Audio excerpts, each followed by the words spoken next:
Tuesday that feels like a Monday, right? I've been telling everybody all day. Happy Monday. Delete. Happy Tuesday. Yes, right. Emails. Happy start of the week. Happy, not Wednesday. All right, we're going to record listener questions right now, and then Ricky is going to join us for the show, which I haven't even told Pam. Our show for Friday is going to be how did I title it? Let me hit my button here. Let's see. Let's hear. The Just Solid Attractions Hall of Fame for Walt Disney World. Just solid. Yeah. So it's just solid. Yeah. So, I mean, these are just rock solid attractions. They're not, you're like, your e-tickets. I mean, they could be e-tickets, but they're not like your all-time.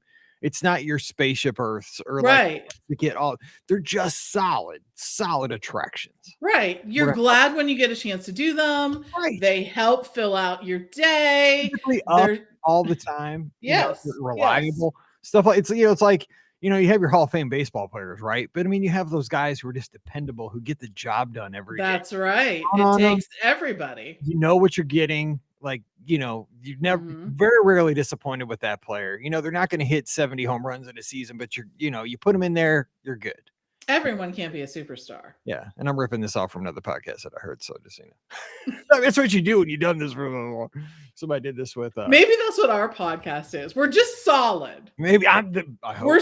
We're shooting for just solid. That's the best. I mean, that's good as you can. Yeah. That's the sweet spot. Hey, welcome home, Jennifer. She's back from the Wish. Speaking of the Wish. Alfred is back and Margie's here and we're getting ready to podcast. Let's do this. All right, let's hit this button here. Too many buttons. My screens are so big, I gotta go. Okay, here we go. Oh wait, I got this size too big real quick. Okay, here we go. 2150. Welcome to episode 2150 of the Be Our Guest Walt Disney World Trip Planning Podcast. I'm your host, Mike Rallman from BeOurGuestPodcast.com and one of the senior agents over at the Magic for Less Travel. Happy Wednesday to you. Hope you are having a great week. And you probably think it's Tuesday because as we're recording, I could swear it's Monday, but it's actually Tuesday. And I've been having to go back and just redo all my greetings on my emails today. So if you're one of my great guests over at the Magic for Less and I said happy Monday, my bad, because I don't know what day of the week it is at this point, but we're here having fun answering your listener questions. And I want to be one of the first, if this is hitting your feed a little bit late on Tuesday night, early Wednesday morning, to wish you a very, very happy Disney Plus Day season. May your celebration be beautiful and long, and you get to watch all the streaming that you could want.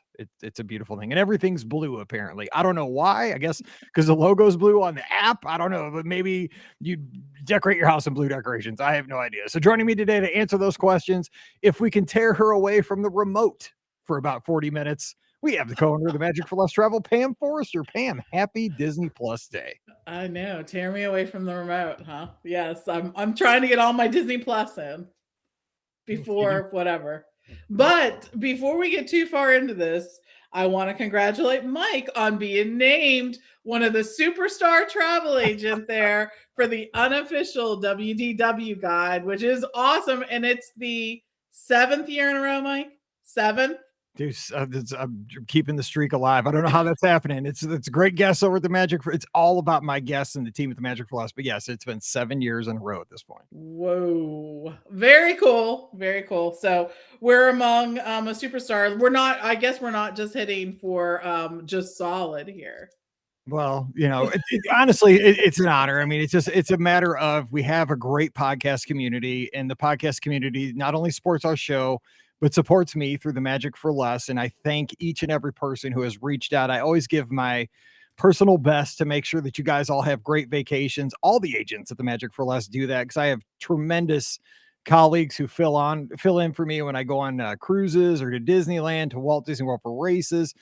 So many folks, it takes a team. And Pam, you help us all kind of get there. So really, this is a team win over at the Magic for Less, and I'm honored to be a part of it.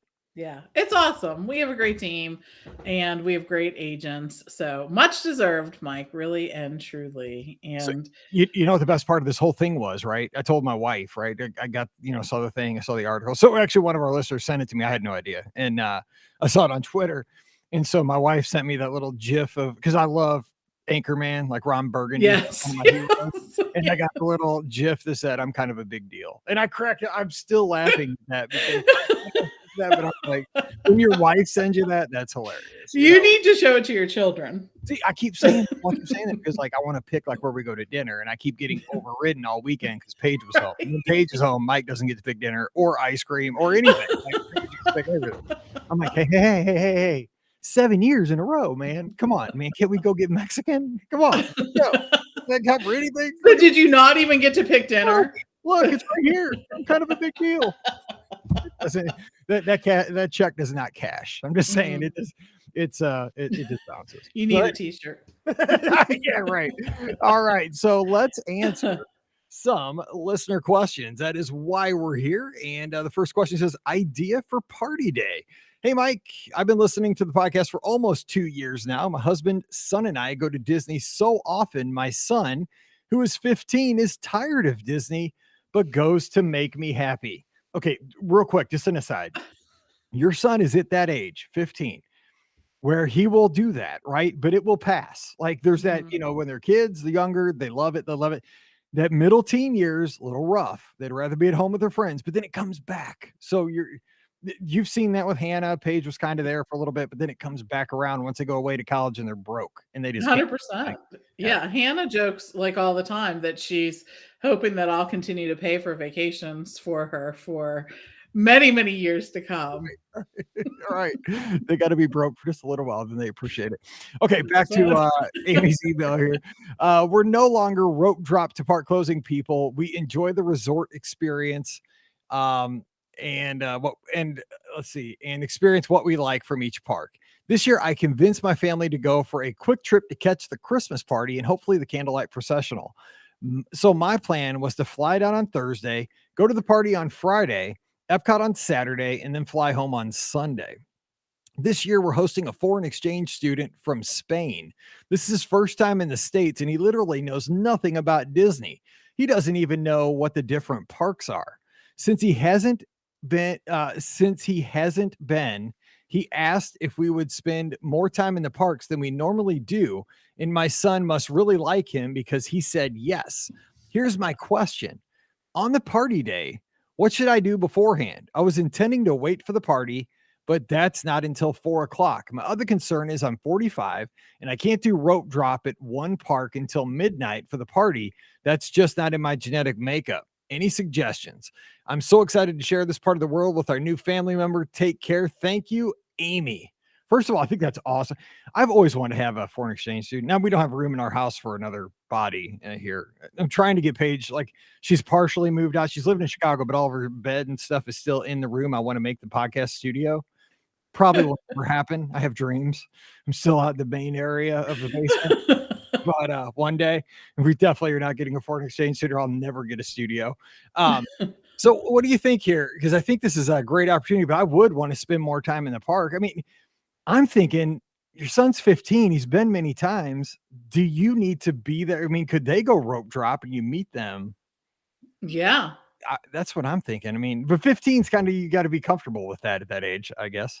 Yeah, I know. It's true. And I think there's a couple things you could do. So one of the things you could do is rope drop, do the parks for a while, and then of course do the Mike Ramen plan, go back in the afternoon, and take a nap, take a rest, whatever. And that's always, something you can do. I think one of the surprising things to about party nights, especially when they're happening at the Magic Kingdom, is that day typically sees less Yes. attendance because those who don't have park hoppers don't want to plan their day at the Magic Kingdom because it will close a little earlier that day. So that's something you may want to consider. If you don't want to rope drop until midnight, you could also just go in earlier than the party ticket allows you, and start your time there in the Magic Kingdom so that you'll get a lot of attractions done And then you can sort of focus on the party stuff while you're there, right? The parades, the fireworks, all of that kind of stuff. Yeah, I agree. It's one of those things that for a while there we said to, you want to avoid the park the day of the party because you're not getting as many hours. But when you think about it now, because it's kind of reverse psychology. People don't go to that park. It's like, oh my gosh, I got to leave by 6. They're going to flush us out and we don't get the evening. We don't get the, nighttime in the park. But if you're going to the party, that's a great opportunity because you're going to get all the nighttime events once the party rolls around. You can grab your band starting at 4 o'clock or 5 o'clock. You don't have to be in a rush to get it because you're already there, but you can really maximize your time from rope drop into the afternoon because, like Pam said, the crowds are going to be light. And, if you rope drop it, like I would do exactly what you said, rope drop, duck out, take an afternoon nap, maybe take a 2.5 hour break and then go back at 2 o'clock, 3 o'clock, and then just rock through the night. Cause I think Yeah. a power nap is really something you need here because it's a late night. I get it. Yes, I know. It is a late night, especially if you aren't used to staying up until midnight or 1 o'clock in the morning. So, Oh, dude, Riley looks at me at about 10 o'clock and she's just like, we going to bed? And I'm like, well, let's go. That's how we roll around here. I'm getting old. All right. Nichelle has a question here. Hey, BOGP crew. She's out in Las Vegas. We are taking my cousin to Walt Disney World for her 21st birthday, the first week of October. Any suggestions for fun on property bars to go to other than Epcot, of course? Thank you, Nichelle. Isn't it funny that she lives in Vegas? So they got to leave Vegas for a 21st birthday party where most of the world goes to Vegas. But right? Yeah. well, irony there. So besides like Epcot, drinking around the world, if you want to do that, what Trader Sam's I would put high on the list because that's not Yeah. just a bar, it's an experience. It's a cool atmosphere. Yeah, I agree. There's a lot of different locations. And of course, we always advocate that monorail loop, right? I mean, drinking your way around the monorail loop, I think is a great, it gives you so many good options because you get Enchanted Rose at Grand Floridian. You can stop some place there at the Contemporary, either Steakhouse 71 or there's the lounge right there on the level where Chef Mickey's is. But I think another place that often gets overlooked is Disney Springs. There's a lot of great locations there. You have Jock Lindsay's, but then you can also go to like the boathouse and sit at the bar. They have seating both inside and then outside on the dock, which I think is a great location. Homecoming has a bar as well, the Shine Bar, where you can go and sit there and also order in food there if you weren't able to get an ADR. So that's something to think of. But just lots of good locations at Disney Springs. And I would be remiss if I, of course, didn't talk about Baseline Tap House at Hollywood Studios because it's a great location. And you got to play Name That Tune if you go to Baseline Tap House because Yes. like it'll be like an elevator music version of like a Metallica song or something. Yeah, it's like a jazzish interpretation of popular songs. And they're so good that on our house playlist here, one of our house playlists, we have different playlists at our house. That is one of them. We have all these songs we started finding them on Baseline Tap House is where we first heard them and then followed the groups and then added those to our playlist. So love that. Yeah, it's good. And you get to see everyone walking in and out of Galaxy's Edge, which I think is so cool too. People are so excited and some sort of cosplaying a little bit. So it's fun. I mean, it's never a bad thing to see Wookiees going in. Out, No. kind of hairy. The guy's just hairy. I mean, he's probably not cosplaying a Wookiee. He's just a hairy dude. Just saying. All right, Paul's got a couple comments. He said they announced a special surprise on Halloween night. Any ideas? I don't know what he's talking about there. Have you heard anything? I've been so busy the last couple days, I haven't even read the news. Is there going to be something at World? I don't know. I mean, Disney's very tight-lipped. If they don't say in their press release, then there's probably a reason. Yes, I didn't get an email on it, so no idea. Maybe it's exactly. Like Jack Skellington, like a Goodyear blimp or something. Like who knows? No, we don't know. No idea. But he does say Paul adds, he says we nabbed a Tony's reservation at $550 for a party night. We don't have tickets for the party. They're annual pass holders. So they're just going to sit outside while they're eating and just watch the party goers come in their costumes.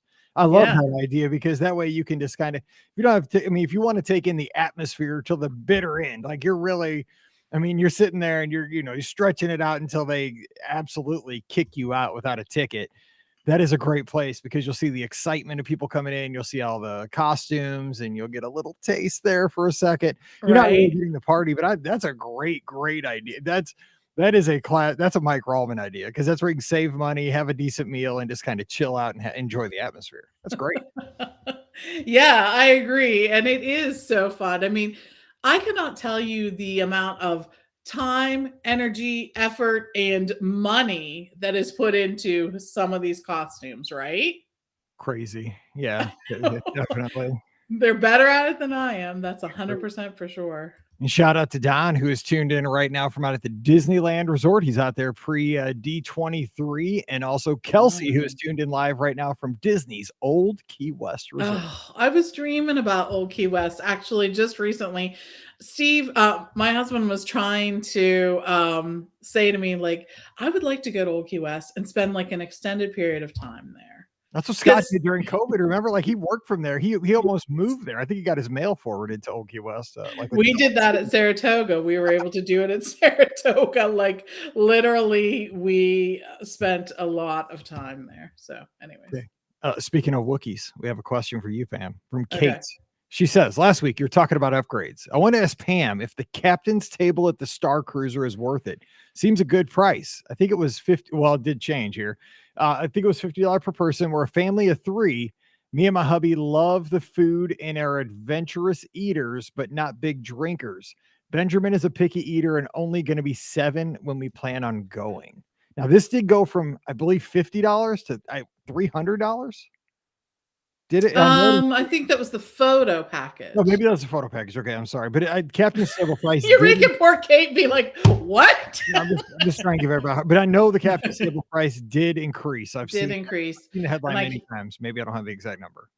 Okay. And I talked about this a little bit when I gave our recap of this. So here's what I thought the captain's table was, and this maybe shows that, like Mike, I've seen too many episodes of The Love Boat. And I was thinking I would be, if you were at the captain's table, you would be sitting with Captain Stewie, You're right? looking like somebody in a white shirt and like real short shorts. 100%, 100%.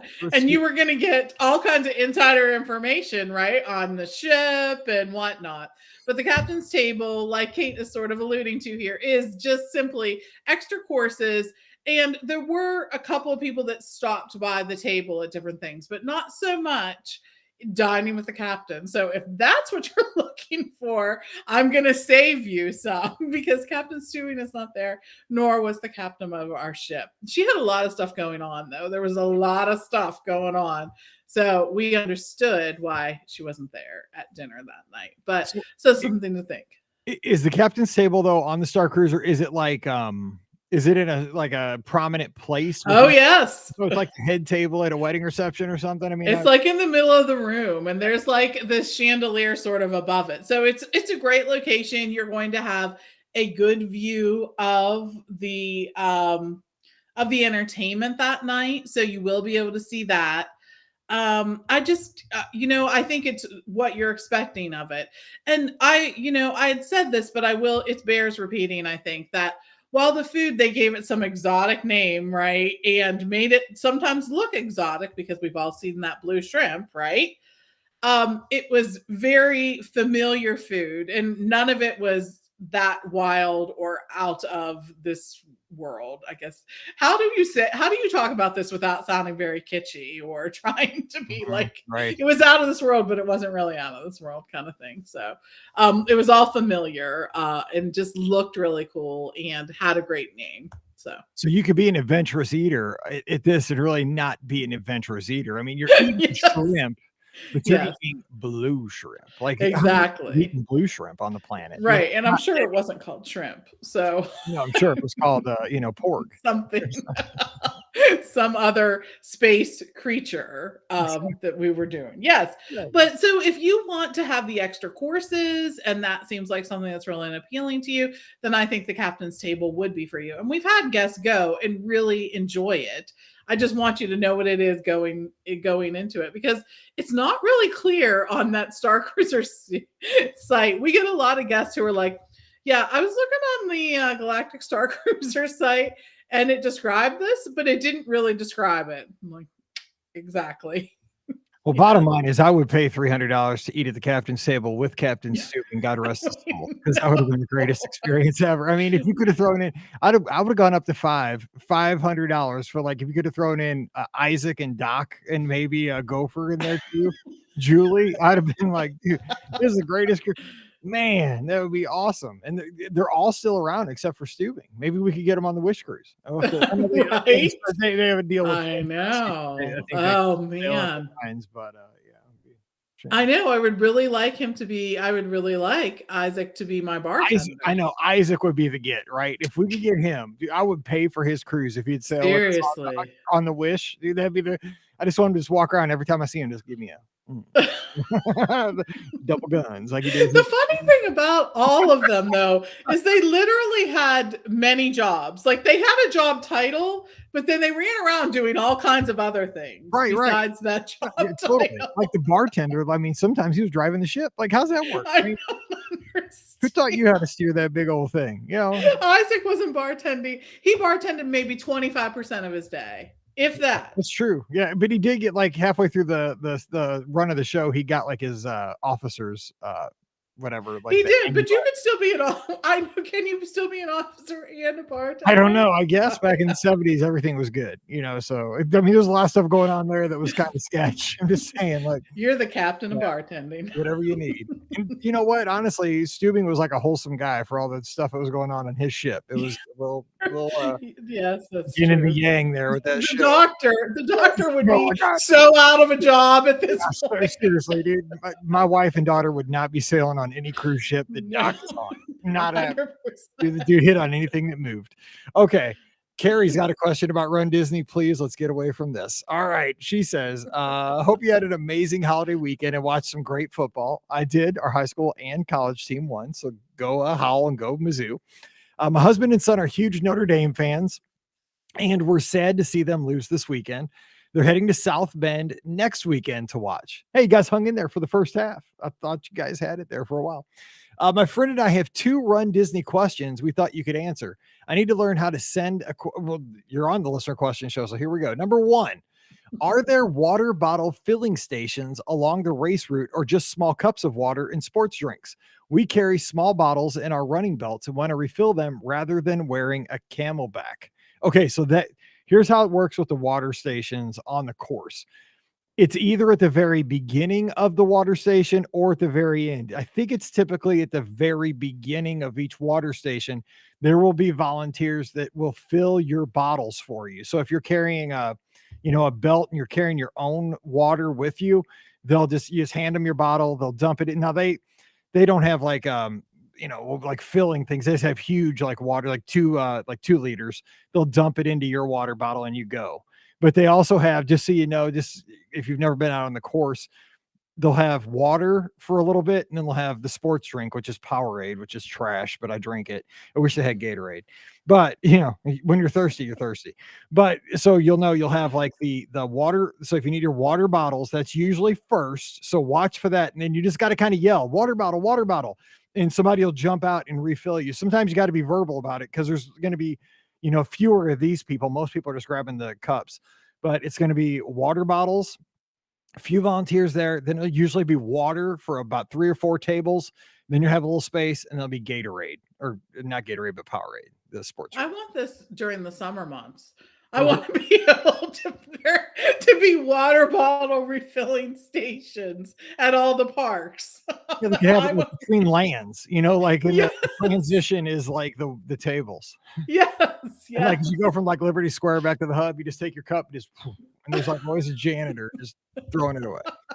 Number 2, how do the Run Disney race shirts fit? True to size, small or big? We both like the look of the men's shirt better than better with the collar, but fear they will be huge. Thank you so much, Mike. We just ran 11 miles Saturday and had a great time. Getting excited for Dopey. All right, Carrie. So I mean, this one, I don't know that to me, I always just grab, I think I put extra large and I wear them. They're a little bit big, but I mean, I probably wear a large anyway. So I'd say they're pretty true to size. We can get feedback and I can share that on next week's show because obviously I'm not a big fashionista. I just grab my bag of shirts and I don't even try them on like until I get home. So it's too late by then. And because I wear them just around the house. I work from home. Like this is it. I'm dressed up today. I got my Dopey shirt on if you're listening. But they're good shirts to wear around the house for training runs in the cooler times of the year. But yeah, I think they're true to size. Best bet. So there we go. All right, let's get to the next question here in the inbox. And this one says Disneyland dilemma. Hey, Mike, I have to be in Southern California for work later this fall. I booked my plane ticket, so I have a little time in Disneyland before my meetings. I arrive at 4:30 p.m. on Monday and meetings begin Thursday morning. I'll have to get to the conference hotel Wednesday night, so staying Monday and Tuesday night in Anaheim. It's likely I only get to see one nighttime show on Tuesday night. Which ones should I see? I'm not sure I can stay late enough Wednesday. Any recommendations for Monday evening? Is it worth a park ticket for a few hours? I'm scheduled to arrive at 4:30 p.m. into Anaheim and won't have any checked bags. Should I buy a ticket for the evening to make sure I can see both nighttime shows? Thanks for sharing your trip. Thanks for sharing about your Disneyland trip. I'm excited to get back there, even if it's just for 48 hours. That's at least 2 mini caramel apples. That's awesome, Ashley. All right. So I'll tell you what, as far as the question about the nighttime show, this is the one I was the least excited for. And it was the one when I left, I was the most excited about. World of Color. World of Color. Now, we waited and got the front row. I mean, we were on the rail. Like Scott made sure because Scott had seen it before. Scott was a great guide to take us around. I mean, I just got to say that he was awesome because he'd been there. He wanted me to have a great time with my family. I mean, he was perfect. So we did take the time to kind of wait around for about 30 minutes when they let the next group in because we saw the second show.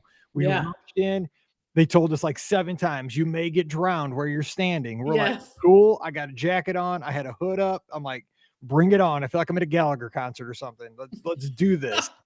I mean, I thought I was going to get like soaked, like back at the studios at that show where they would just hit you with the wave of water. I was like, I'm going to get drowned probably. It's like, do I need a snorkel? I mean, they kept telling us, like, I'm like, dude, I didn't think you're in the splash zone. Oh man, they kept saying it. I'm like, I'm gonna have to get new underwear or something. They're telling me so bad. I'm gonna be so wet. We didn't get that wet. We didn't get wet at all, really. But the show was just tremendous. And again, it's a show that's more IP driven with movie clips and music.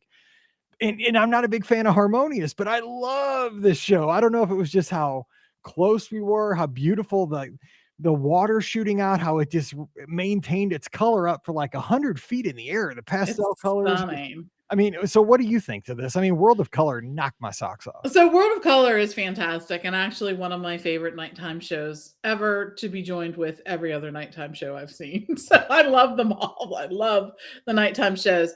And the thing is, you may not have to make like the Sophie's Choice of nighttime shows because most of the time during the week, they do not show the Disneyland fireworks because the Disneyland is sort of located in a residential area, the residential area of Anaheim.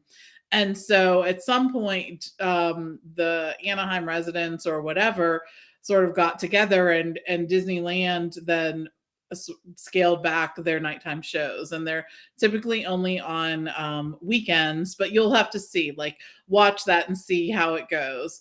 They also do have Fantasmic, which is shown more often. That was awesome. But right? Night and day between Walt Disney World Fantasmic, right? My God, so much better. And I love Fantasmic at the studios, but should I give the spoiler? Because I almost had a heart attack during the show. And Scott did not tell me. I almost punched him. I almost dropped my best friend right there in front of him. Because I was standing there and he was watching me. He knew it was coming because I had no idea. I wasn't paying attention. I knew this was part of the show, but I had no idea. Like I was just totally like immersed in what was happening. Dude, when that cannon went off on that pirate ship that I wasn't paying attention to off to my right, because we were right up there, boom, dude, my heart. Because I'm from a place like there's gunshots. Like where I used to teach school, like it was no joke. Like you hear this stuff, it happens in real life. That cannon went off. I was having a heart attack, man. And all of a sudden there was like 59 pirates, skeleton guys fighting on that. It was the coolest thing ever. You're right. I don't know what I would do now because I forgot about Fantasmic. When I was eating a I churro, know. I was eating a I churro know. in Tierland while I was watching it. Oh man. So I think what you're going to want to do is watch the schedule there at Disneyland, and it doesn't come out quite as far in advance oftentimes as it does for World, but watch that and see. You might not have to make that choice, and then it'll be a different thing. Do I think it's worth getting a ticket for like a partial day? For me, yes, because I love Disneyland. I just never feel like I get enough of it. And it probably is, I don't have the opportunity to go to Disneyland as often as I go to Walt Disney World. So there's still parts of it, even though I've been there so many times, that feel very new to me, or at least, exciting in a different way. There's so much to see with the two parks, and the fact that you can walk back and forth. You always have to remember that Disneyland as a park has way more attractions than Magic Kingdom does at Walt Disney World, which you may already know because you may have already been there, but I just think it's worth mentioning. So I just think when you think about how far, and I don't know how far Ashley's traveling, but she's obviously traveling a distance to get to Anaheim. You are there. Like, don't just sit in the hotel room that night. You know what I'm saying? Like, I mean, yes, it's yes. going to cost you $100 or more because you're going to get in there. You're going to probably buy a snack or maybe have, if you're smart, you're going to go over to Rancho de Zocalo and have some Mexican food. Whatever you're going to do, you can eat a million good things in Disneyland or DCA. But I just think if you do this, which I agree with Pam, you should, because you can get so much done in the evening there. You're going to walk out of there and say, I think you're 100%. You're going to walk out of there like, I'm glad I did that. Like, I don't think you're having any regrets. Yes. I would, Agreed. I You would don't want more to have regrets. regrets. I would have more regrets if I was just sitting at the hotel and I'm like, oh man, it's 8:00 and I've been sitting here for like 2 hours and Right. And watching guess what's TV. going I to should have happen stayed home. here? Yeah, Yeah. you're there. Okay, here's let's see. David's got an email here. Hey, Mike. Was listening to this week's listener questions when Pam and you were talking about restaurants opening and specifically 1900 Park Fair. This reminded me of a conversation I had with a cast member. During our last stay, we were at the Grand Floridian Cafe, and I asked if they were ever bringing back the cafe sandwich. He says, RIP. Unfortunately, the cast member said no, since it was too much work and they had to roast whole turkeys for the sandwich. He also mentioned that half of the kitchen is sealed off and don't use it because they're so understaffed. This makes me think that opening 1900 Park Fair is not happening anytime soon. Hopefully this changes since we're missing many things still from pre-pandemic Walt Disney World and hard to know when things will be back to normal. Keep up the good work on the podcast. David is down in Tampa. Yeah, I think this is what we're running into. I think with getting Walt Disney World back up to 100%. Now we are getting there. I mean, Fantasmic is probably going to be back within a month. I mean, that's a huge get back. We are really close, but I think it's like, I think they say like with programming and stuff like that, it's like self-driving cars and stuff like that. I listen to a lot of tech podcasts. They say like the first 95% is relatively easy, but it's like that last 5% is so difficult. And I think that's where we are right now. Like we're getting so close, but it's just the labor market that we're in right now. Like they've hired, I think, everybody that they can hire, and it's just trying to find bodies to fill roles because again, you got to have the quality people you can't have a kitchen staff of people that don't know what they're doing. So it's true. We're in such a weird place in our world, right? In that we want to hire people. We can't afford to pay them all exactly what they think they should be getting as companies, because as companies, everything is more expensive. Food's more expensive. Supplies are more expensive. Workers are more expensive. All of it. It's going to, I don't know what's going to break, but and believe me, I have no no great ideas to offer up or even something like that. But we're still struggling, and I think we're all going to get there. It's just taking a little longer than expected. And we got Victoria and Albert's back, which I was know. that's a big get back because that is one of those restaurants that you really just can't hire people off the street. That has to, Truth. because of the cost of the restaurant, the experience that every patron that walks through those doors is expecting. And also just the reputation this place has, via the Michelin reviews, what you're going to see in Yes, publications for the last decade. You can't really risk the reputation of opening up that restaurant until it's going to be what it has to be. And so, I was actually surprised that it did open as soon as it did, that it is back. I know, right? I mean, think about it. They'd be like, "Oh, you lost one of your diamonds because this is your server's first night ever serving anywhere." And they had no idea what they were doing. And bless their heart, as they say in the South, they were trying, but not doing very well. So, anyways, Yeah, trying's not going to get it at a place like no, Victoria and Albert's. it's not. It's not. So, I'm just glad we are getting, most things are back, because if you think of where we were 12 months ago, 18 months ago, it was like you really were kind of like, okay, yeah, that's still gone.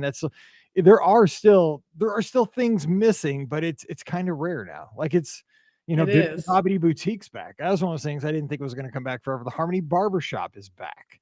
I We got know. we got Mickey's Not So Scary Halloween Party. I mean, that thing is selling out like hotcakes. I mean, the demand for that. Has that surprised you? It has not surprised me at all because, I mean, we obviously see the travel world every day, how hot it is. People just, especially this fall, it's crazy. But people wanted to go to that party, and the They dates are did. selling out left and right.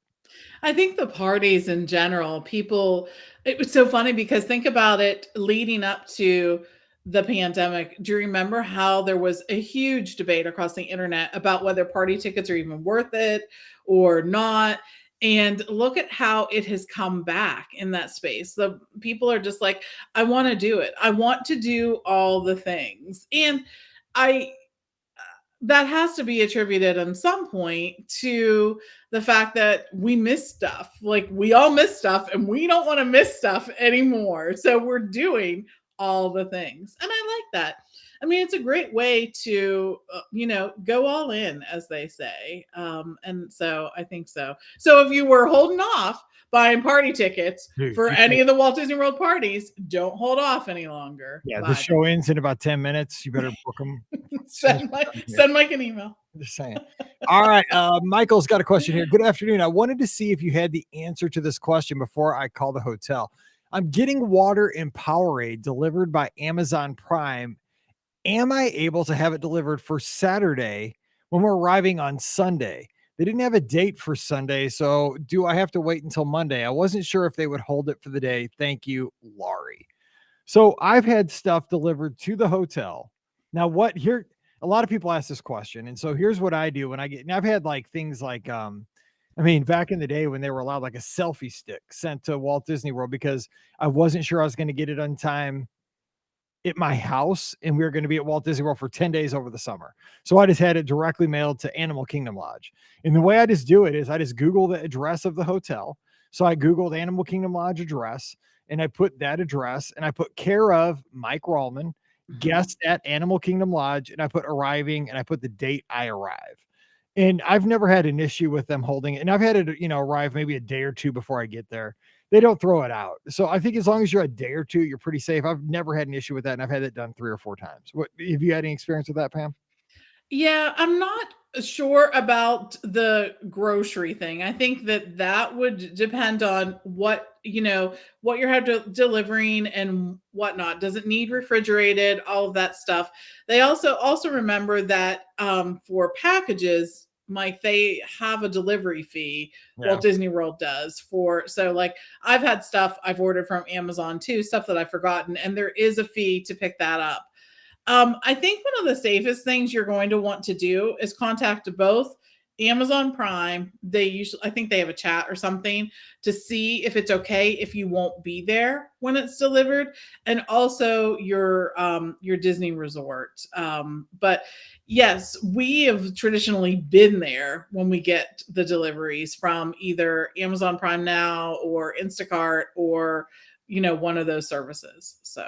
Yeah, I guess groceries would be a different story because Right. yeah, I didn't think about that because I've always had like stuff like goods, not Yes, right. yep, that makes sense. I know.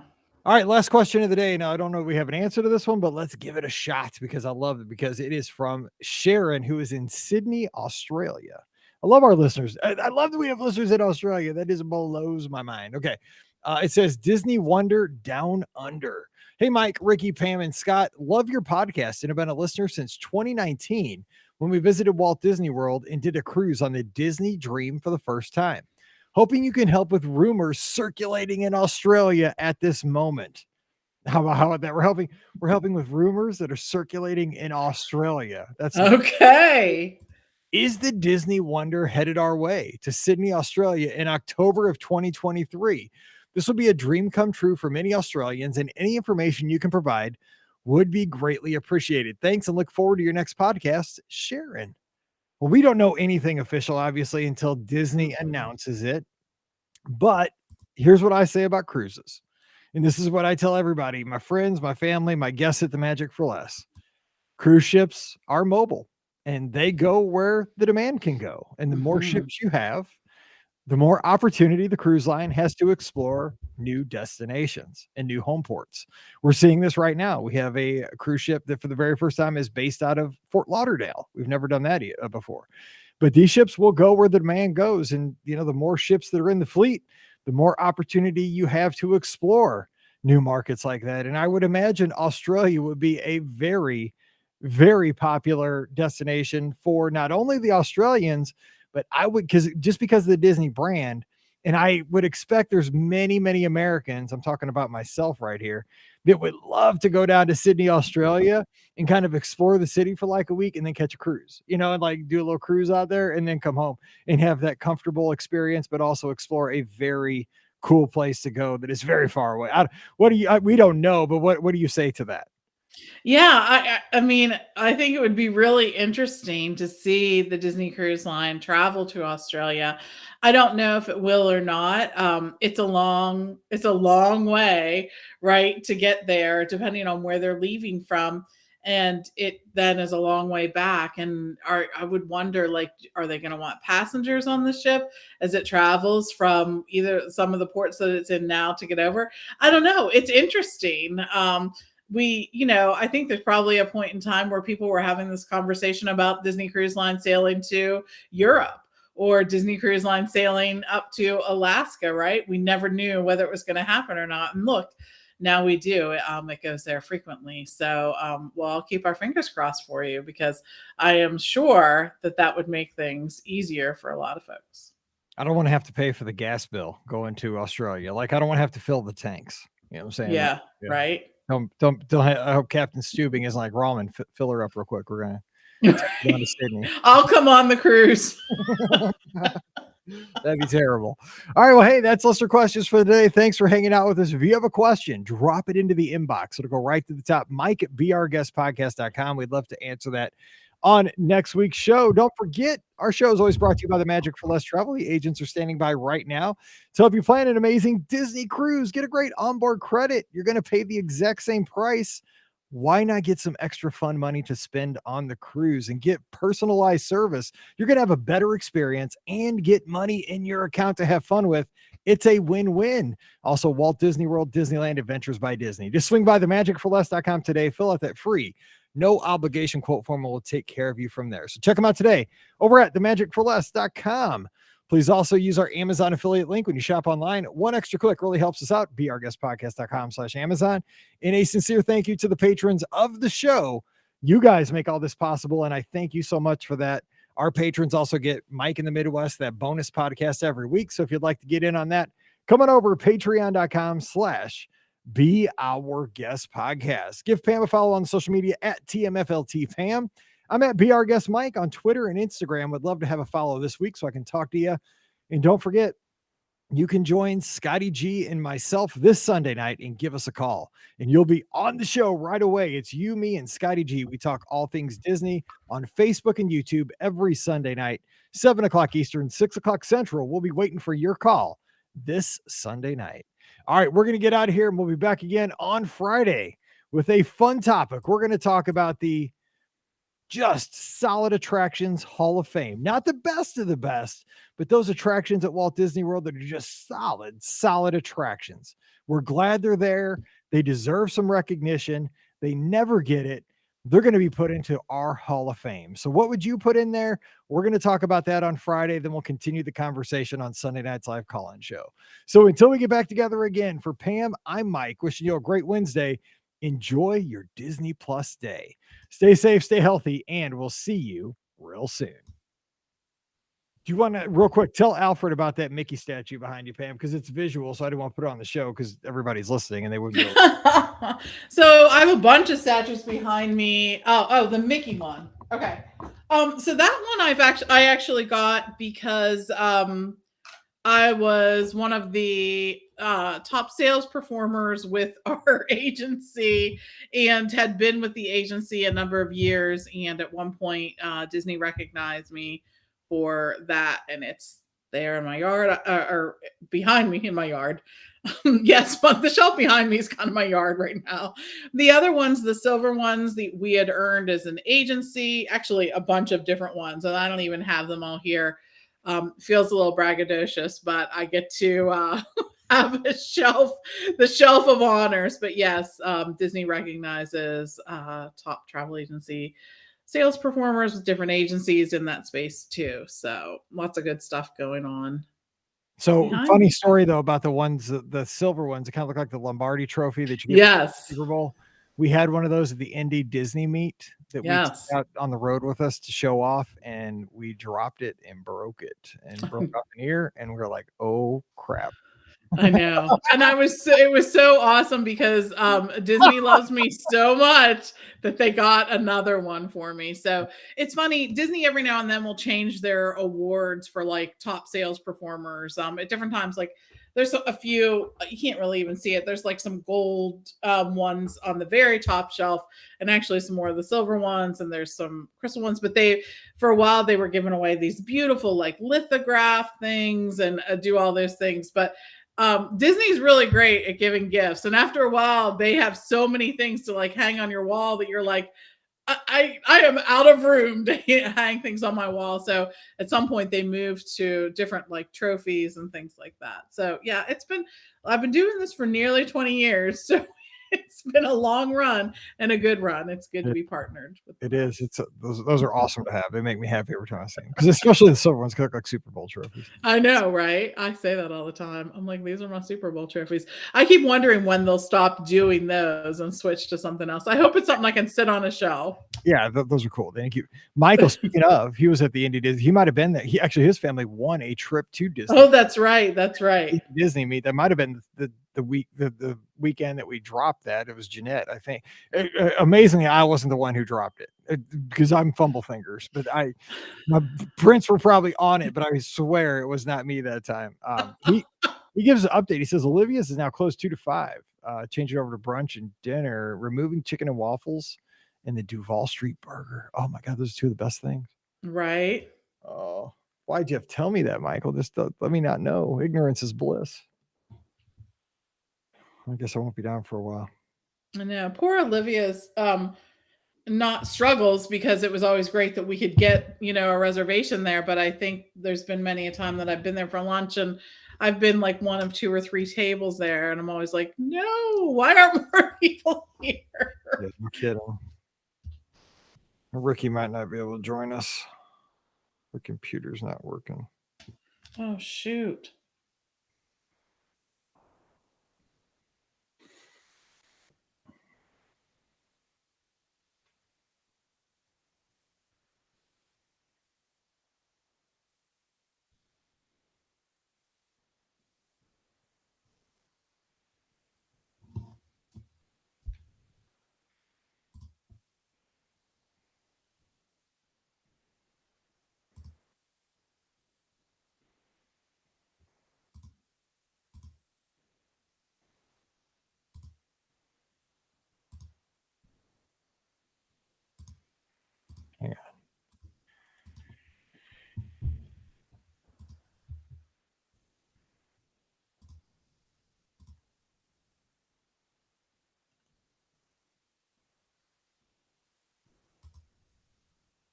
Show and stream.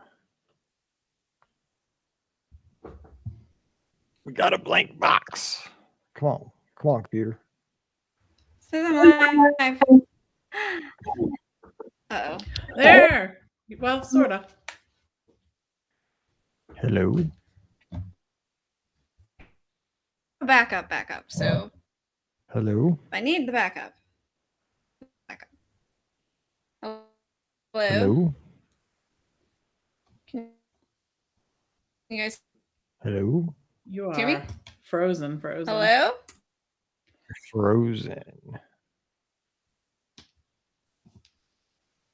We got to rock on this. I got to edit these two things like fast.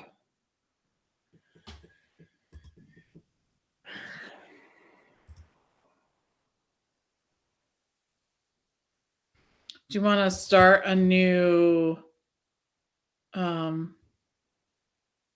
recording thing with Ricky? That won't matter. Okay.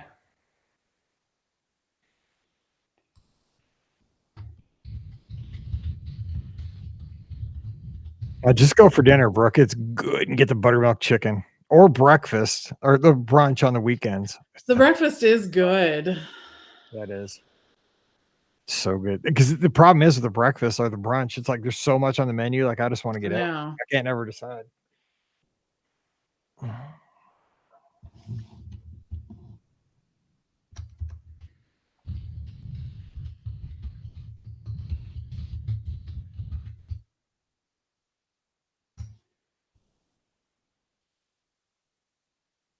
Come on, Ricky. Come on.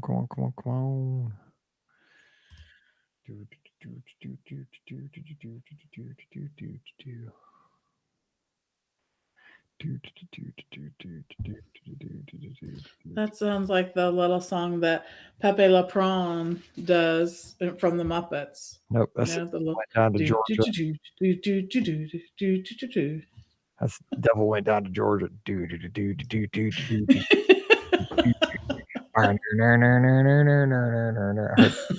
I heard that on the radio, and we were driving out to. So last Thursday, Mizzou played their home opener at 7:00 in Columbia, and it's like a 2-hour drive from our house, and the game kicked at 7, and Pam had to teach. So Pam gets a flat tire on the way home from school. Oh man. Oh crap. So I had to go pick her up on the side of the highway. We left the car there to be towed. Of course, Mallory wanted a Starbucks before we left her at home to go to the game. So I had to get her Starbucks. So we're like way late. Like all day, I'm like in my jersey, like since 9:00 in the morning, like so excited for the game. And then all this happens. And so the whole way I'm like driving like 100 miles an hour down the interstate to get to Columbia because we barely made kickoff. We made it by like 2 minutes. And yeah, I was flying, and that song came on. The devil went down to Georgia, and it's like so fast. And like, I mean, I had that Jeep just hammered over. Pam's like, slow down. It's like, I'm like, oh, devil went down to Georgia. He's looking for a soul to steal. We're gonna end up with the devil here if you don't slow down. Because I was like, we're gonna make it by kick. I didn't know we had all this going on. You had a flat tire.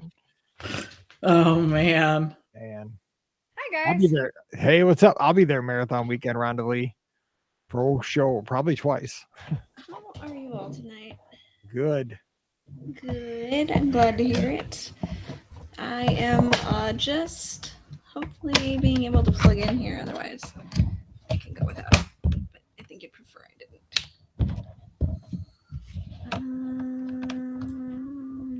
There we go. Now I'm hardwired.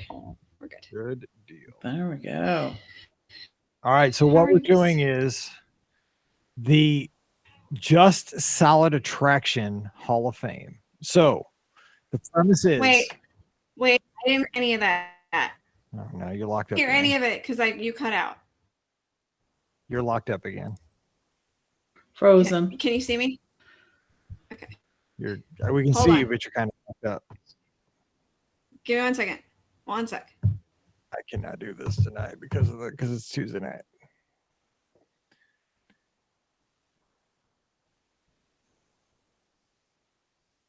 Ching, ching, ching, ching, ching, ching.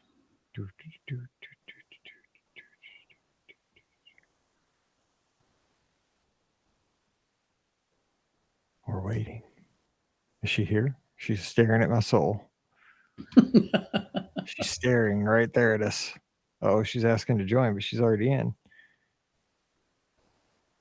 I don't know how this is going to work. Now we have 2 Rickies. Make this bigger. Let me get rid of the old Ricky. Okay. It's not working. Wait. Okay. All right. Can you guys see me now? Yes.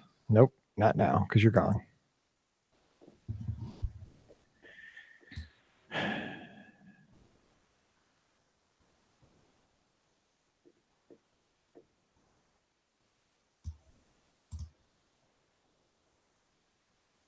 Buttermilk chicken, Brooke. Buttermilk chicken. Those potatoes are so good. Sorry about this, everybody. We're going to get started here because it's Tuesday and I got to edit because the show comes out here in like an hour or 2.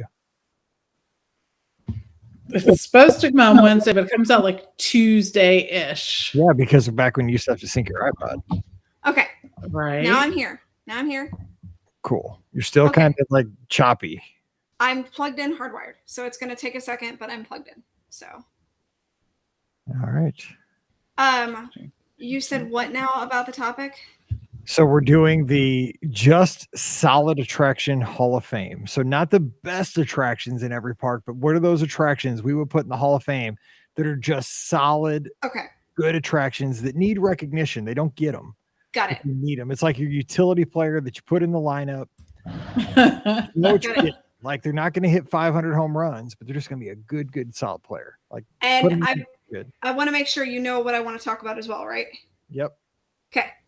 Got it. I'll talk about a little bit about my trip to kind of preface it. Is that okay? Sure. Yep. Okay. All right. I just wanted to make sure you were good and you understood. No, we're good. Got it. Perfect. So I just want to make sure you're because you're kind of choppy. You're kind of coming in and out. I literally am hardwired. I think it's more the computer. I don't think it's the internet connection this time. I don't know. That makes sense. Well, I fix that. That is easy. Close out my programs here. That won't take but a second.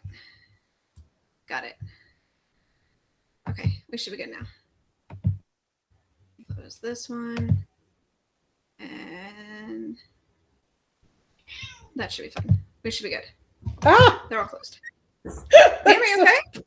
The bug. Yeah, bug. You guys probably can't even see it. There's like a fly, and I have no idea where it even came from. You got a Okay. bug all in the right. studio, not a bug. Right? So if you all are like looking at me and I'm like this, and It's you a bug. You can't see anything. Got it. They all say I'm good, Mike. Well, if it isn't good here, though, we can't do it. You know what I'm saying? Like, it doesn't matter what they see. It matters what we record. No, I know. Is it coming in okay for you now? It is now. Yep, it is. Okay. It was a buffer issue with your computer is what it was. Got it. Here we go. So this is 21 because we got to get this done so I can get these 2 things edited. I know. 2152. All right, here we go. Welcome to episode 2. Let's try that again. The levels are off. We got fun.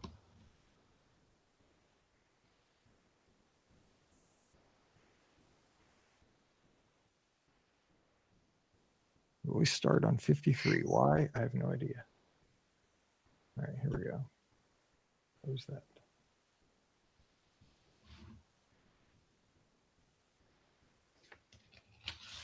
Do I say happy Friday? Now I totally forgot again. Do I say happy Friday? No. We've done this recently. Welcome to episode. Yeah. Okay. Welcome to Out of episode. my groove. Okay, here we go.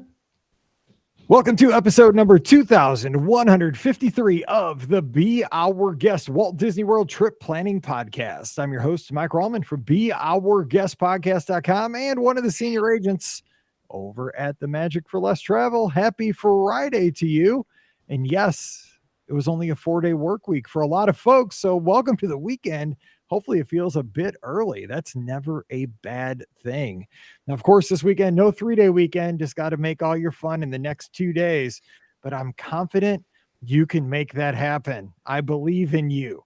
So let's get it started right now with some fun Disney talk. I can't wait for this topic because I heard this one discussed kind of in a different way on another podcast. And I thought, this is one we have to talk about on our show.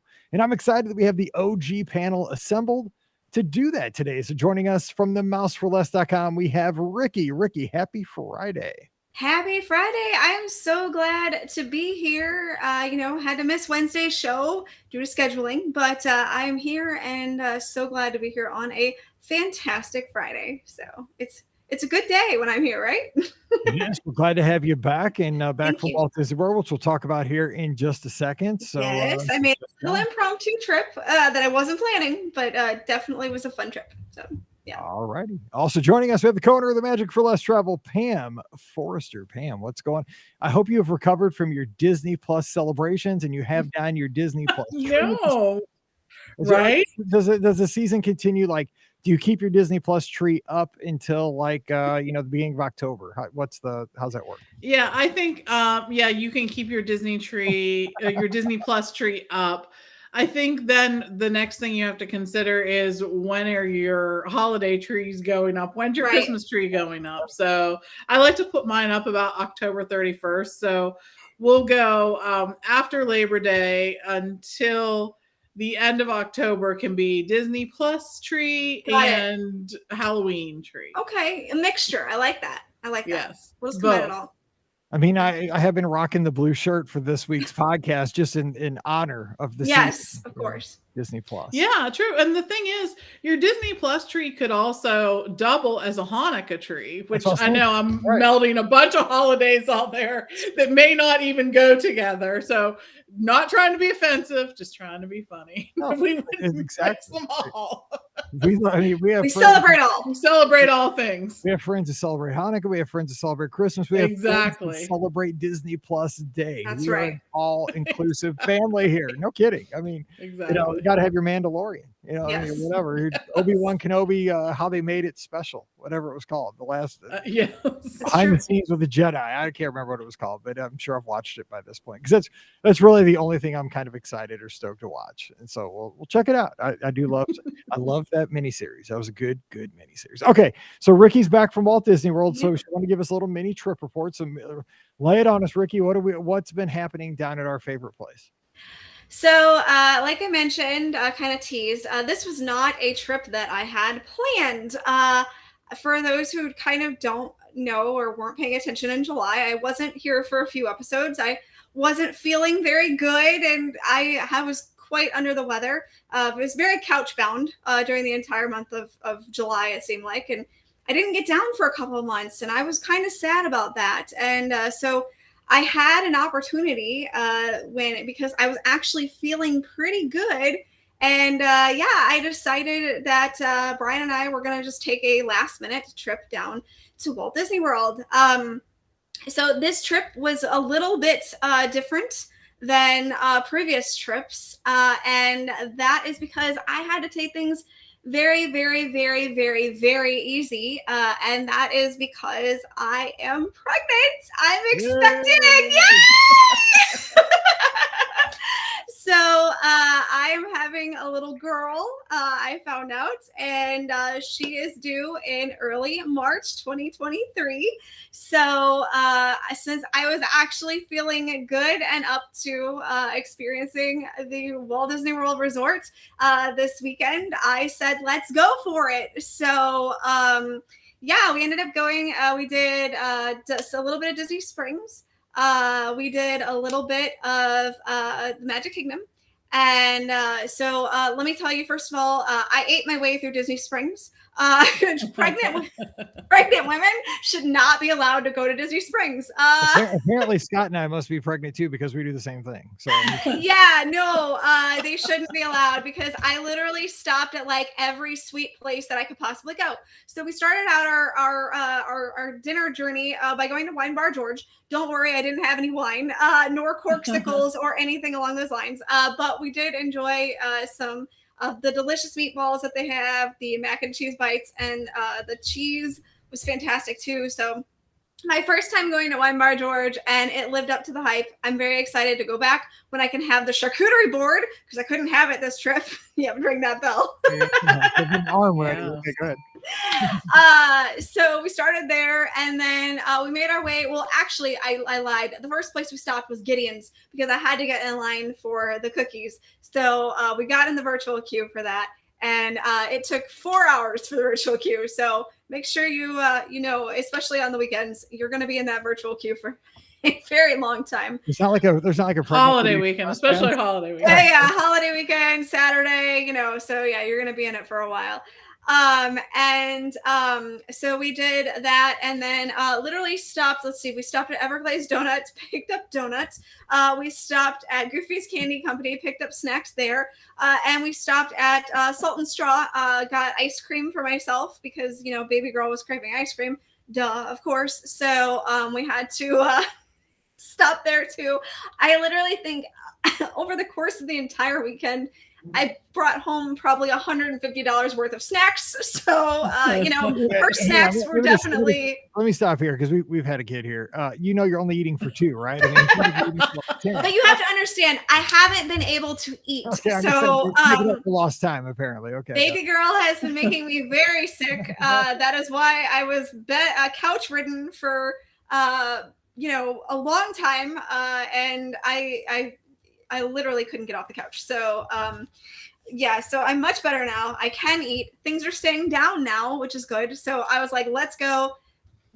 She likes all the snacks in the world. So I was like, let's just go for it. So yes, I am only eating for 2, even though it doesn't seem like it. So, but the snacks are supposed to last me for a while. So don't worry. Well, I was just, Rhonda's got the line of the show so far in the chat, but I will just say, it's a miracle I didn't spill the beans, because I've known this now for almost 6 weeks. And the thing was, we just kept, because it was every week when we were getting ready to record, it was like, Ricky, how do you feel? I'm puking. I can't do it. And so thank God we had Scott, because there were because this was all happening when Pam was taking a million trips at the same time. Pam was on Galactic Star Cruiser. She was doing the Wish. I was on the Wish. I was like, dude. We got to plan better here. And I know, you were. I'm sorry. I didn't plan. We're super excited for Ricky. I mean, yes, very excited for Ricky and Brian. This is going to be this girl's going to be spoiled. Rick and Donna, your parents. I mean, I can only imagine their excitement. I'm super. I can't wait to help spoil this child as well. I mean, this was like Uncle Mike and her Aunt Pam are definitely going to spoil We're very excited. Yes, exactly. So yes, I know that for sure. And then I wanted to experience the Magic Kingdom. I actually did go to the Magic Kingdom to experience that, what it's like to be in the parks pregnant. So I have firsthand experience now. Definitely, I might have overdid it just a little bit. It was very hot down there this weekend. So while I had water that I brought with me and everything like that, it still wasn't quite enough. So I definitely want to take that into consideration. Anybody pregnant, you absolutely that's no joke. The heat down there is no joke. I didn't have any major issues, but I definitely pooped out early. And, as for attractions, we just kind of did all the easy stuff, so we did things that, I didn't get to ride Splash Mountain probably for actually, my brother made the joke of, hey, the last time you rode Splash Mountain is probably the last time you're going to ride Splash Mountain. And I went, oh, he's not wrong. So I didn't get to do that. But, did things like, the tiki birds and some other things that I think we'll probably mention on the show. So I won't spoil it all. Some solid attractions. Definitely took things super easy. The heat is no joke. I will just tell you, being pregnant, even not super far along, but far enough along, it definitely got to me a little bit. So, so surprise. I will say, behind the scenes, Scott and I have been cracking up, because we are looking forward to the point when the little girl gets here and how your world is going to change so much. Because I just remember, because again, Paige was my stepdaughter, so I wasn't there for those initial, when she was born moments. I met Pam when Paige was 2, And so, I didn't get that. Now, when Mallory was born, I just remember like those first like 2 months when we brought her home from the hospital. And like I took paternity leave for like 2 months because I had so many sick days. Because I did not take any sick days forever for Right. years before that. I'm, as you can tell at the podcast, like I go to work when I got to be there. Like that's how I was. And I was like, I just took off a bajillion days with Pam and we stayed home. And I remember like there were days we were watching, we just kept the game show network on in our house. And I Yes. didn't know if like it was 2:50 in the morning or 2:50 in the afternoon. It Right? didn't matter. It was just a 250. Yeah, I exactly. didn't know. I was like, dude, is that Love Connection? Like, does that mean it's in the morning or what? Or is that in the afternoon? 'Cause I was like, my schedule changed shockingly quick. So, Yes. I mean, you're gonna love it, but we're gonna crack up because It's like so our kids true. are older now. Like, it's so funny. Yes. We're past that. It's so I true. know. So I was having this conversation with friends this week, and we went out with friends. And I even still to this day, I tell Steve this that I'm angry at him about. So like a month after we brought Hannah home, I decided that we needed a new couch. Oh, and no. Steve let me choose a couch during that period of time. And like literally this couch we had for not very long because I was like, about 6 months later, I'm like, who chose this couch? Who would have chosen this? Who made this decision? No, Steve's like, baby, you chose this couch. I'm like, no. And by the way, why would you let someone who is home with a newborn make major purchasing decisions? Okay, so note to self: don't No buy a new furniture. couch Yes, or don't any buy a other new furniture couch. after the baby. Don't buy a new car. Don't buy anything major. You for really a shouldn't little even bit. be like Brian shouldn't even be like allowed to drive. Like during Yeah, the first couple okay. No, yes, It's it's scary. Like you think you don't do well with no sleep, wait, but it's all worth it. It It's is. just Oh, God. a big fun adventure. So And then they love get it. to high school, then it just starts all over again. Oh, Yeah, there's all new problems. Yeah, that's true. That's true. So Yes. anyway, that's Yep. my big news. That's my big announcement, and I'm so happy to be able to finally share. I've been holding on to it for a while, so I'm just so excited that I did not spill the beans. I had to I'm come up with- excited you didn't either. What I was getting at too, though, was that like I had to come up with a cover story back like in I July know, and you August, did. and I did kind of hint that you were going to be on a reality TV show this fall, and that you had gone away for the filming. That was a lie. That was my cover. It's definitely a lie. Yeah, definitely. But you're No. not going to be on Survivor. No, You're not going to be I'm on the not. challenge or anything like that. So No, this is way no. better news. I mean, This is a whole different kind of challenge. Trust me. you'd be the first one voted out because you're pretty soft. You would not. Yeah, that's true. Oh wow, you don't think I can be? No, you would, dude. You don't even get the rope drop. You'd be so.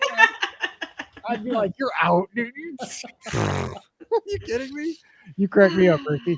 No, All right. you would not win Survivor. So yeah, and Kate and everybody in the chat, kudos and congrats. Thank you all for the congratulations. Yes. All right, so now that that's out, God, I feel like You can breathe now, Mike. Now You you can don't have to say worry you about- can say it all you want now that I'm like gonna on have a social kid. media. I know, and like because Pam is my wife has always been like, be careful. That's no joke. Do not, because she knows like when I open the mic, man, I'm loosey goosey. Like she's like, you shouldn't have said that. I'm like, I know, and this is like important. Like I can't. So we made it. We're gonna have another. I can't wait. So remember, if Michael, it can be a girl's name. Got it. Noted. Just so you know. Noted. Noted. Okay. I know, but Also- you also know that here on this podcast we have girls. You Yes. do. What's in the water? It's I don't all know. It's in all the girls. podcast water that we drink. Yeah. Yes. All day. And I don't think we can have another Pam because we got a lot of Pams floating around in this podcast, and it'd be way more confusing. It's already so. It would make a good middle name though because it's unusual. Not that many people have it. At this point, you're probably right. Yeah. It's not a name that's going around very much. You know, Pam, No. Pamela, not going around much. No, especially with really odd names out there. Like Yes. everyone has an odd name. Yeah. Yeah, that's true. With a Y in it, usually. So No, but I think Scott just nailed it because Scott is not here on the show, but he's in the live chat. But he said this one should be titled "The One More Ricky Makeman Announcement." That's exactly. I'm gonna go away from our normal naming conventions. That's what it's gonna be. I love it. And Scott knows that I know that that's a Friends reference. Yes. So yes. Exactly. That's awesome. All right, so we're going All to right. get to the topic at hand for everybody that's tuned in, Yes. but we're super stoked. I mean, we do this for 15 years. We got to celebrate Yes. we've gone through Right. all kinds of stuff with this We show. That's what definitely it's all have. about. Yes. All So right. now we've gone through this with me. So This isn't so exciting at this point now that you've done that. sorry. Okay. Yeah. Might I get was ready super for a stoked. dog and a baby. I'm just saying. Oh my God. You have a dog in a cone and then you're going to have a newborn with poopy diapers. You're so done. Yeah. You thought the dog was hard, dude. That dog is on cruise control. Just telling you, man. That dog is nothing. You got kids that are named Snape and look at you weird. And, oh my God. I'm just cracking up because I get to watch from a distance, man. This is gonna be good. Yeah. Okay. Anyway, so today's topic we're going to talk about just for a brief little bit. I heard on another show they were discussing a topic, and they talked about how you always do, and I listen to a lot of sports talk radio this time of year, like the Mount Rushmore of baseball players, the Mount Rushmore of college football coaches. Who are the best of the best for the Hall of Fame? But then somebody came up with the topic of what are just your just solid players Hall of Fame. And I thought, well, what about Walt Disney World? What are those attractions at the 4 major theme parks that are just solid attractions? They're always there. They're consistent. There's something that they don't get a lot of recognition. But man, if they were gone, you would notice it. Like it'd be a noticeable missing a thing on your vacation. So if you take that away, what are those things are never going to be like your Hall of Famers, like for the big deal, but your solid attraction Hall of Fame. And I'm going to throw mine out there because my first one resides at the Magic Kingdom and it's gone right now, but it's coming back soon. And that's the Walt Disney World Railroad. Good call. It's not a big deal, but man, without the railroad in the Magic Kingdom, it's like the heart and soul of the park is missing. There's like a limb missing at the park. But I don't think people go to the Magic Kingdom to ride the train. But I found this out when we went to Disneyland and we rode the Disneyland Railroad. Yeah. That was the greatest thing ever. Now, Yeah. Walt Disney World, if they could bring out those dioramas, that was awesome because I had no idea that was coming. I was like, oh my God, it's like we're in the land. I was like, whoa, we're in Universe of Energy and we're in California. What? I was blown away by the dioramas. But just having the train at Walt Disney World, just a place to relax, a place to take in the perimeter of the park, the narration on the train, just the beauty of the train itself, and of course the connection to Walt. If I had to put in a just solid attraction Hall of Fame, the Walt Disney World Railroad is my first nomination. So that's where I'm going with this. You're probably not going there for that. That's not your flashy thing, but that makes it into this Hall of Fame. So Ricky, what say you? Give us a nomination for this. Well, like I said, I just did all this. So I literally lived it just this past weekend. So, my first one is definitely, I mean, for Disney fans, I think we would have it like a lot of us could potentially have this in our top, attractions. But for people who are just coming to Walt Disney World, this is not one of those attractions. And it's the Tomorrowland Transit Authority People Mover. It's such a classic attraction. I honestly feel like my vacation is not the same when I don't experience this ride. Just the calmness of it, the way it takes you around the park and teaches you about Tomorrowland is so fantastic. They just updated the spiel, so it's a little bit different. If you haven't, heard it yet, it's going to be a little different than what you're used to. But they incorporate Tron in it now, which is kind of cool. And a lot of other things. So it's such a solid attraction. It's always one that obviously it doesn't usually have a very long wait. So it's easy in, easy off. It's so good. And of course you go past the diorama of Progress City. So I can't say enough good things about the People Mover. No, I agree. I mean, yeah, totally. But the only reason I wouldn't say that is I think a lot of the hardcore Disney fans will say that's like a part of the Mount Rushmore of Walt Disney World. Exactly. For the average Joe, they probably don't even think about riding that. But it's or don't even know it exists. Or, they see it up the line. They're like, how do I get up there? How do I ride that? So they don't even know like what it is. But it's That's one that's so divisive because if you're a Disney fan, like a hardcore Disney fan, like, oh man, that's like 1 or 1A on your Mount Rushmore. Right. And for like a regular person who's going to the theme park for the first time, what is that thing? Like, Yeah. is that a roller coaster? But it doesn't even have seatbelts. Like, is it going to go upside down? No. What's it do? It just rides around. What? Why does anybody want to just ride around? Like, you don't get it until you get it with the TTA. We should put that on a shirt. And if you're, that's going to be kind of cool. And if you're like me, you get to experience Space Mountain with the lights on because I got to do that, which was kind of cool too. I mean, I called them right at the right time, so I could turn. Yeah, said turn lights on. Special trip. All right, Pam, give us a nomination for the Just Solid Attraction Hall of Fame. So my nomination is the Tiki Room. Yes. For so many reasons. First of all, this actually has a really special place in Disney history. If you don't know it, look it up. There's people that explain it way better than I will. But just we'll say that Walt Disney sort of started looking at this little thing that he got from France that had this bird in it. It was a mechanical thing and sort of started the journey on his audio animatronics. And here we are today, right? But I think that it's a great attraction for so many reasons, right? Everyone can experience it. So I think that that's a big plus. You don't have to worry about any restrictions in terms of movement or being too short, too tall, anything to ride this. You just go in and you sit down. And there's probably not enough emphasis made on the fact that you're going to want to have places where you go in and sit down during your day at the Magic Kingdom or any of the parks. You're going to get tired. You're going to be walking a lot. You're going to want to just sit down and put your feet up, as they say. So that's something. Another thing is that the Tiki Room usually has very good air conditioning. Yes. And at certain times of the year, again, another thing that you're really going to appreciate.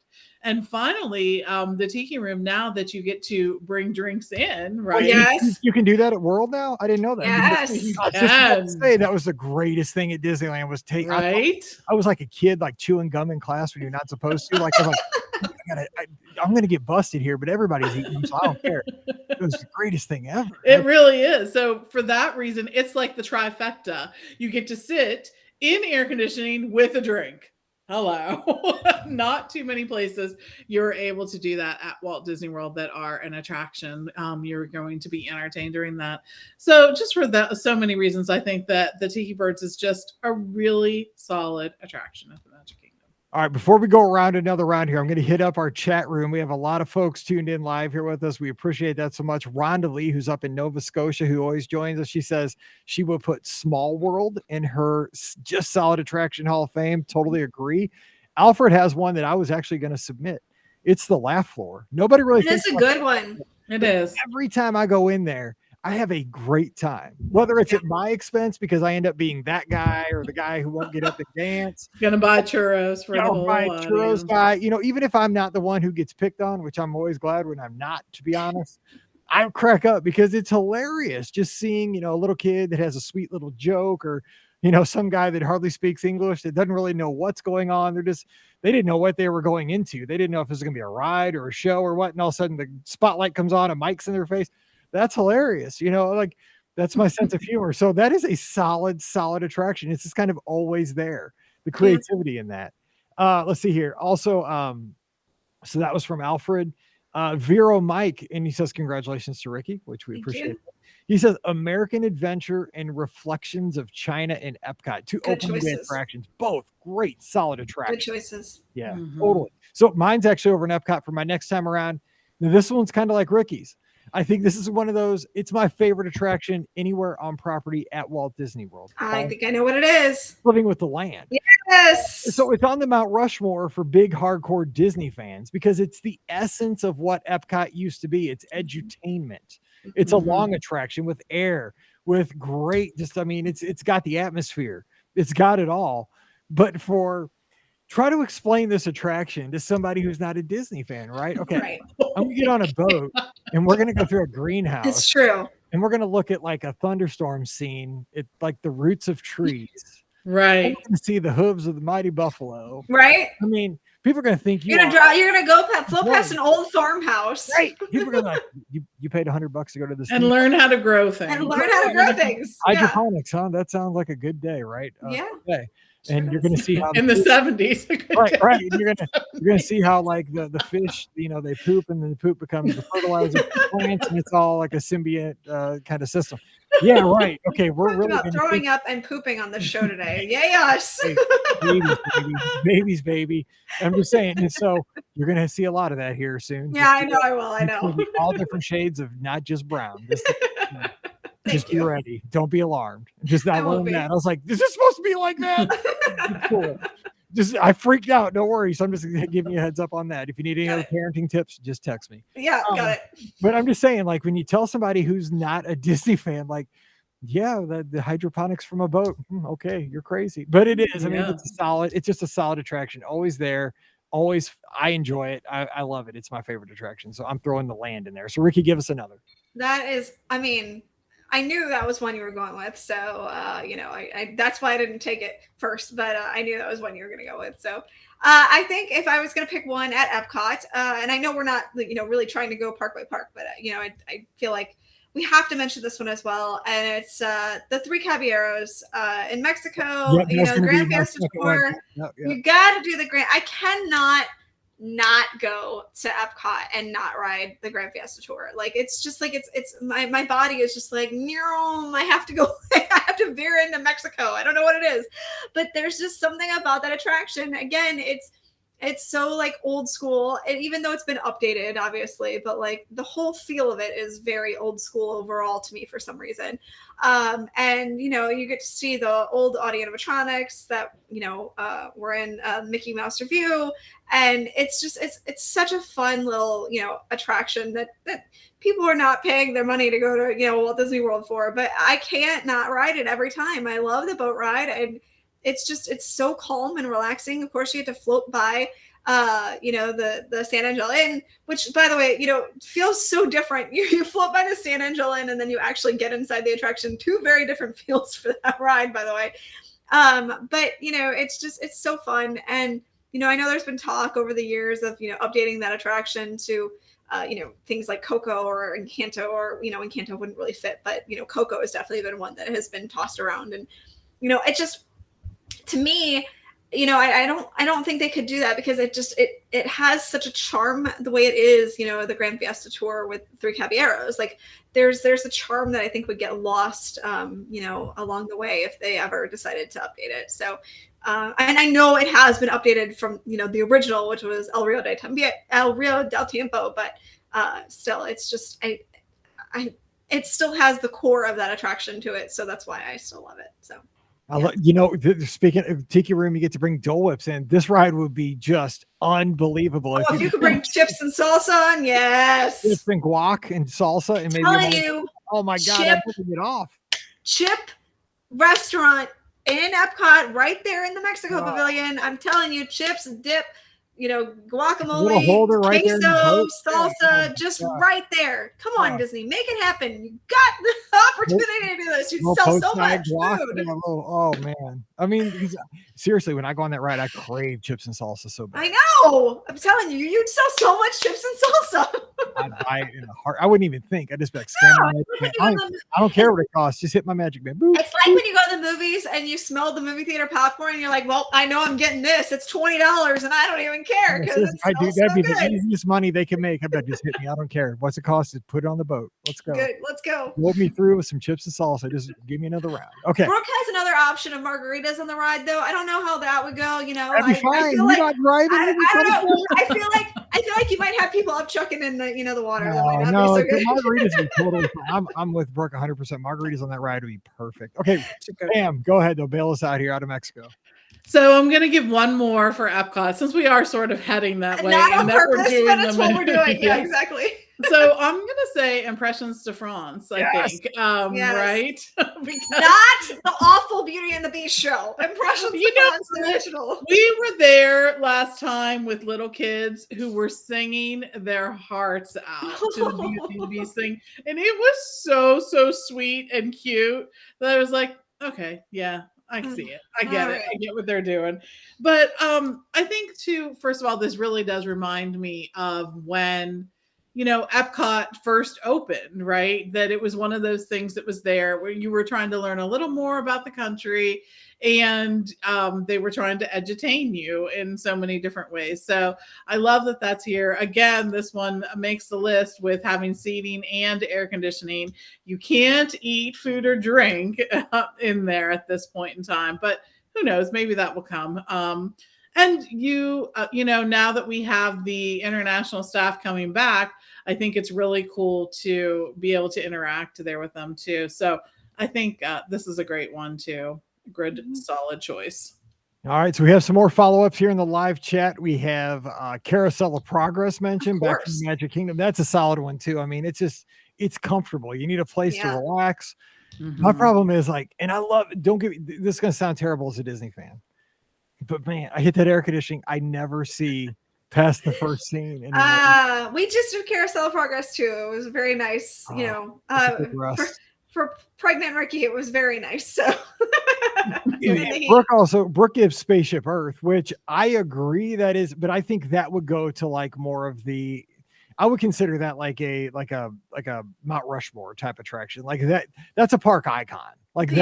That's above the just solid attractions. That's too far above that. Yeah, I get that. I get that. Okay. All right, so my next one, I don't know if we have time for one more round or two, but I was thinking about this one and I wanted to go with, I have a couple, but I'm going to go with, what was I going to say?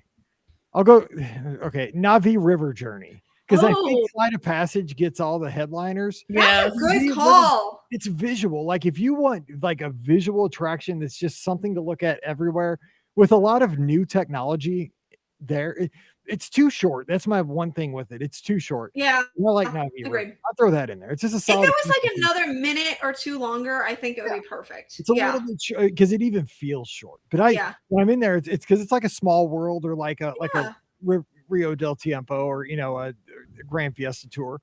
It's the same thing. It's a little boat ride. Yeah. But it's just one of those things. I just like looking. I like looking at the lily pads. But there's something to look at everywhere. Not only just on your left, on your right, but above you, everywhere.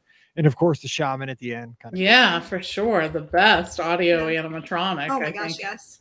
Yeah, sure. Wait, I had one more, but it slipped my mind. Oh, here's my other one. I'm just gonna throw it in because you can give two if you want this last round because we're not gonna have time for a next round.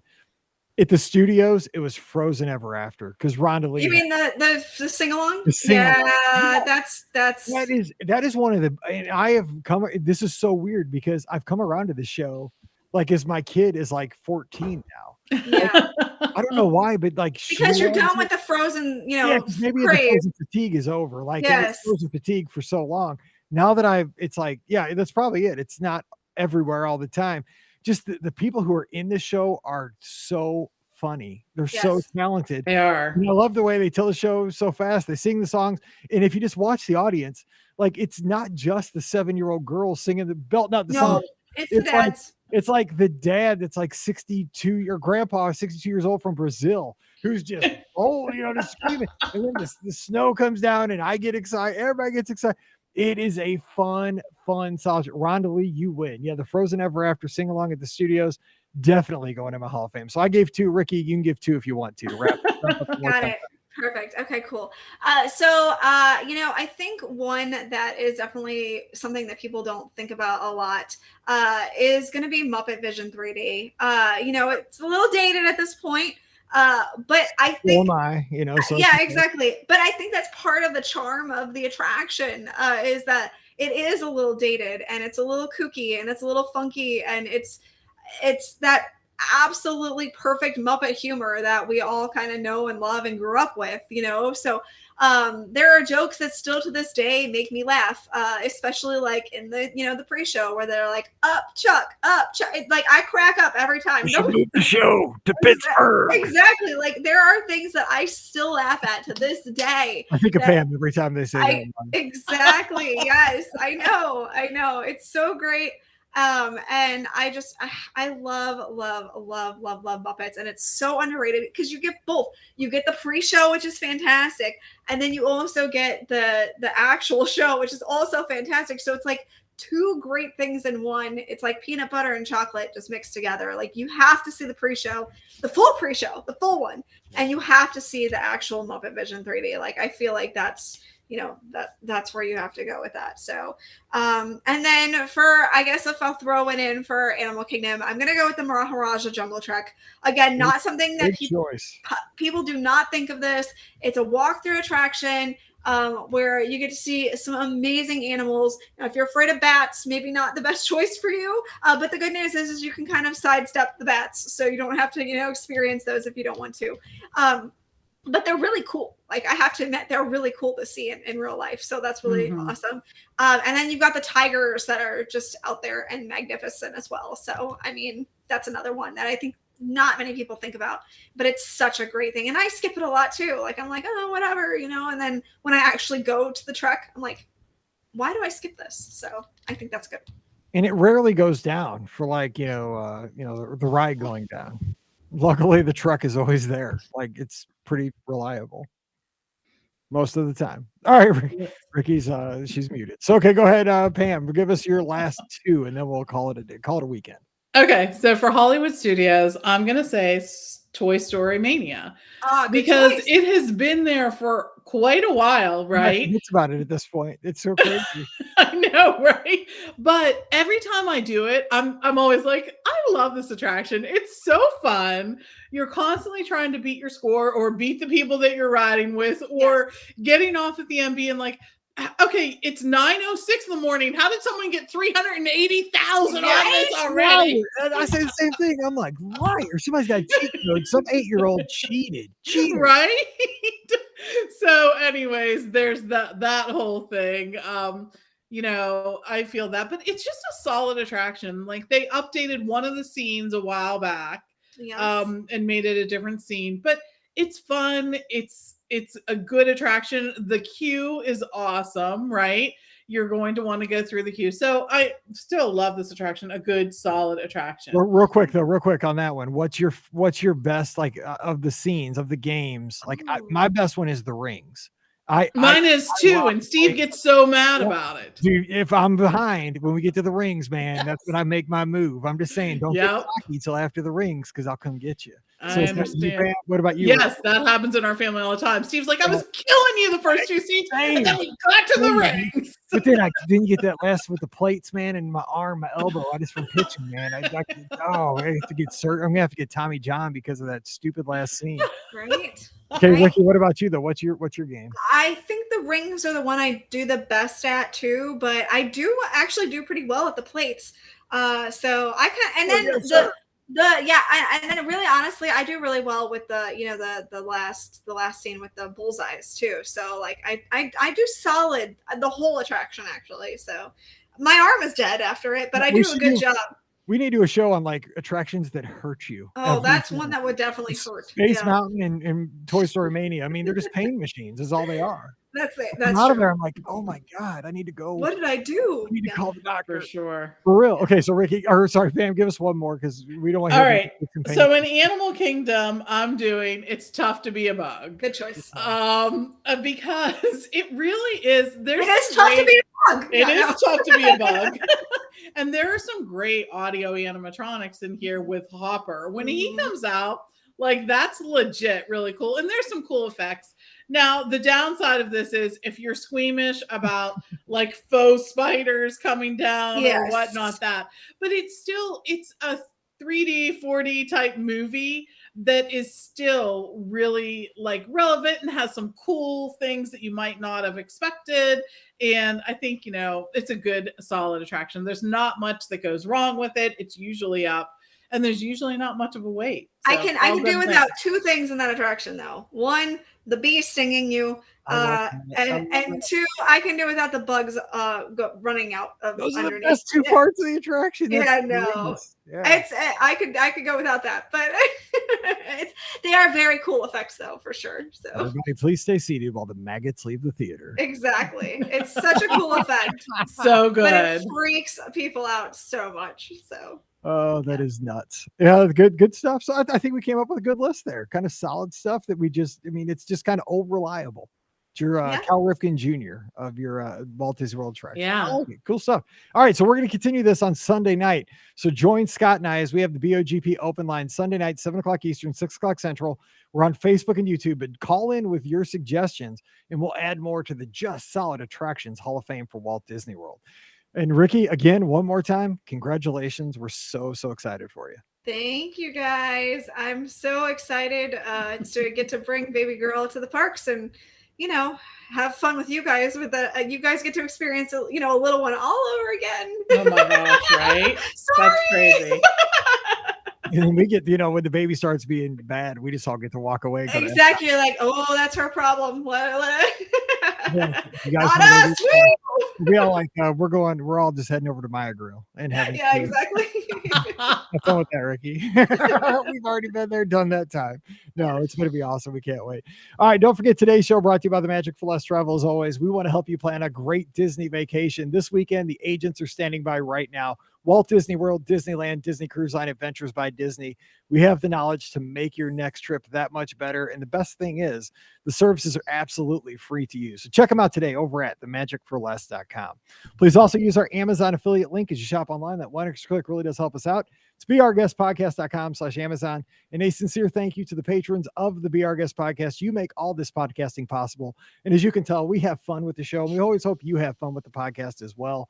Our patrons also get that bonus show called Mike in the Midwest, a little behind the scenes about what I do here in the Midwest. So if you'd like to get in on that, come on over, patreon.com/Be Our Guest Podcast. Give Ricky a follow on the social media. She's on Instagram and Twitter at Ricky Nibs, RIKKINIBS. Pam's at TMFLT Pam. Scott's not here today, but he's at Scott EPSCOT if you want to give him a follow. And I'm at Be Our Guest Mike. So give us a follow on Instagram and Twitter. We'd love to talk to you this weekend. And again, join us this Sunday night on Facebook and YouTube. We'd love to take your calls for the BOGP open line. All right, we're going to get out of here and we'll be back again on Sunday night. So tune in and join us for that.